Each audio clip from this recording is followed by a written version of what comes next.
How to find a mentor. Now, you might be wondering why you're in the car with me. I'll address that at the end of this video. For now, that's one of the most common questions I get from people. Dan, how do you find a mentor?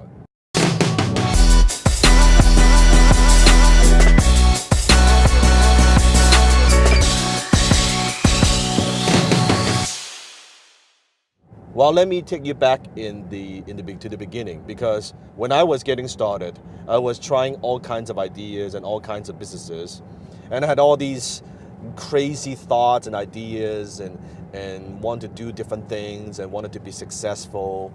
And I started and failed at 13 businesses before having my first success. Now, during that period of time, like most people, I was reading the books. I read Think and Grow Rich from front to back like 10 times. I read How to Win Friends and Influence People. I read so many of these personal development books and success books, and I was attending events and going to seminars. And all those things, they helped to a certain degree, but I would say that I'm where I'm today because of my mentors. Now, over the years, I've had, I would say, two mentors who I consider two people that are my mentors in my whole life. Now, although I've learned from different people, of course, throughout my career, but there are only two mentors that I have. Now, the first mentor that I have, his name is Alan Jacks. And I met Alan when I was in my early 20s. It's kind of interesting. At the time, Alan, before he retired, he used to run one of the most successful financial education company in Canada. And at the time, they were doing a lot of direct mail. And I would be, because I was attending all these workshops, I would get these direct mail pieces. Now, most people would think of those as junk mail, but I didn't. And I would collect them because I was fascinated by how the marketing is done and how he does certain things. And I would collect these letters, and I would three-hole punch them and put in a three-wing binders. I still have them today. And it would always come from this person called Alan Jacks. And Alan, at the time, he was the founder of the Real Estate Investment Network, and today it's a huge company. He sold that many years ago. Anyway, but he was the very first guy who pioneered the concept of like continuity and a membership program. He was the first guy who pioneered kind of the free seminar model in Canada, where you would get people to attend a free seminar, and then they would then offer them different high-end programs, high-ticket programs. Anyway, so one day I was attending one of these workshops, because I didn't have a lot of money. I would attend all these free workshops. And sitting next to me, I looked at the name tag. I said, no, it couldn't be. And I thought about it. I looked at it again. It said Alan Jacks. I said, there's no way. So I couldn't help, and I asked, I said, are you Alan Jacks? And he said, yes, I am. I said, are you the one that's sending the letters and like the invite people to attend workshops and things like that? I said, I am. I'm the one who wrote all these pieces. I said, no way. Like, I said, you're my hero. And then he was first a little bit like taken by that. Okay, you attend my workshops. I said, no, not the workshop, the marketing. I love the way you do marketing. I said, I collect all your letters. I put in the three-wing binders and I study them. And he was a little bit surprised, because I don't think he's ever heard of anyone like acknowledge and gave him compliment on his marketing. Although he is a marketing genius. And it's like a 20-year-old kid. And I said, Alan, oh man, I love what you do. I admire you so much. I said, can I buy you lunch? And he looked at me and said, okay. I still remember what he said. He said, nah, what the hell? I gotta eat. And that's how we started the relationship. I bought him lunch, and we had lunch, and then later on, I actually volunteered to work for his company for next to nothing for a year. And I would go into the office, I would help him organize the paperwork, because we were doing so much direct mail at the time. I would lick the stamps, right? I would lick the envelope. It's funny because I was licking a lot of envelope and I didn't know, because it tastes horrible. After he saw me do a whole bunch of envelopes, like a few hundred letters, he said, you do know, Dan, you can use water, right? I said, thank you. And I didn't know, because I thought, God, this is like I'm poisoning myself here. And the stamps, and I would take those to the mailbox, to the mail post office. And And that's how we started a relationship. And that's my first mentor. And the lesson for that is, instead of asking yourself, how do you find a mentor? I believe your mentor actually finds you. That most people, they think of, where it doesn't matter where you're starting, that you think, well, I want to be successful, I want to make more money, I want to have whatever goals that you have. Instead of approaching your potential mentors as oh, you are successful, you should help me, poor little me, don't approach it like that. Approach as how you can add value to their lives. Always give first before you ask anything in return. And that's what I did. I seeked our mentor, I helped him, I worked for him for next to nothing for a year. I just want to add value to what he does. Because understand this, your mentor doesn't need you. He or she is already successful. They're where you want to be in your dreams.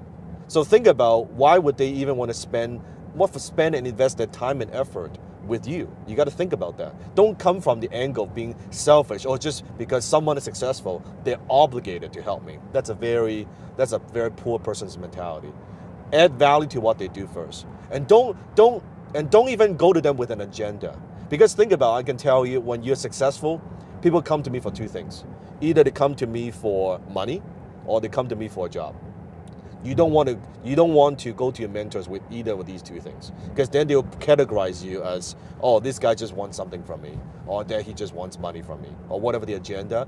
But versus with Alan, I just say, I just want to learn, and at the time I said anything I can do to help, and he gave me more and more and more responsibility, and he trusts me more and more and more over the years. And then later on, he would just say, you know what, you're doing all these admin work, why don't you help me do some of this marketing stuff?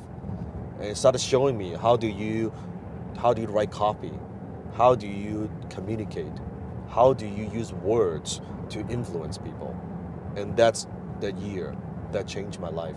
And that's my first mentor. Now my second mentor, and some of you may know if you follow my work on YouTube channel, his name is Dan Pena. And I met Dan kind of through his work. I bought his book on eBay, and through that period of time, and now both have been my mentors over a decade now. And Dan, of course, taught me different things. Maybe I'll make a future video about my story with Dan. I call him Big Dan, Mr. Pena.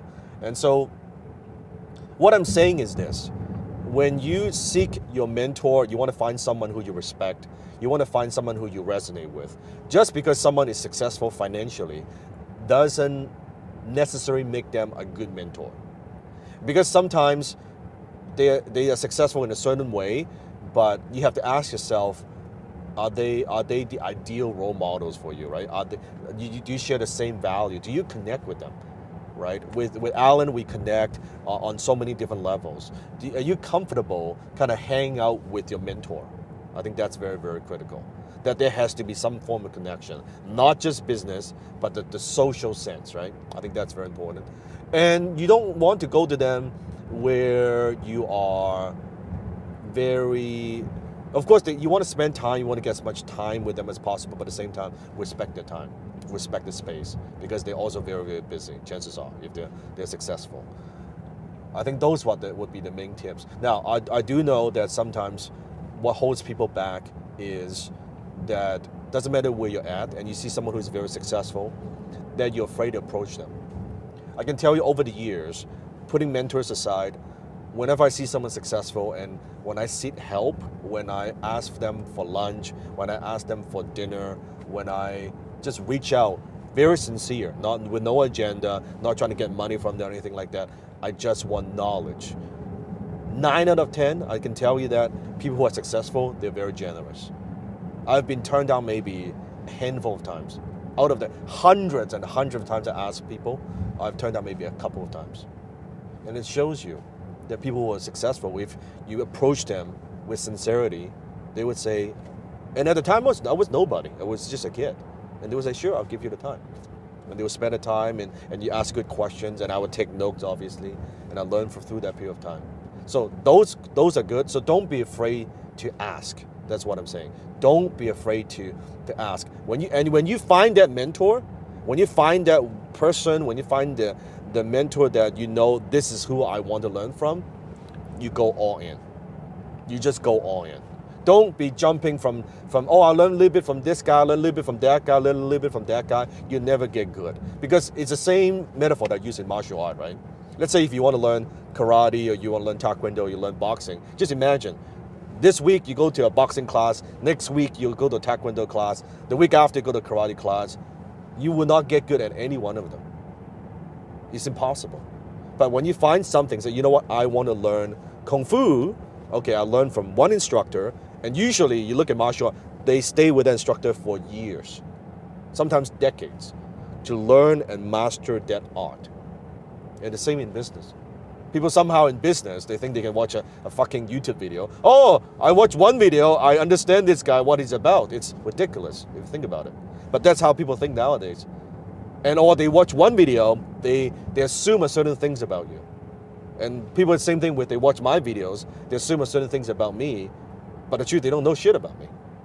Unless you met me in person, unless I have worked with you, unless we've done business together, they don't know. They don't know. But that's human being. They like to pitch and hold, they like to come up with their own judgment conclusions. Anyway, so that's how we find a mentor. Now, this is a brand new series that we have called Boss in the Bentley. So what's going to happen is on the way sometimes during meetings or to work or to the office, that I'm going to turn on the camera, I'm going to answer your question. So if you've been following my work for a long time and you're dying to ask me a question, comment below.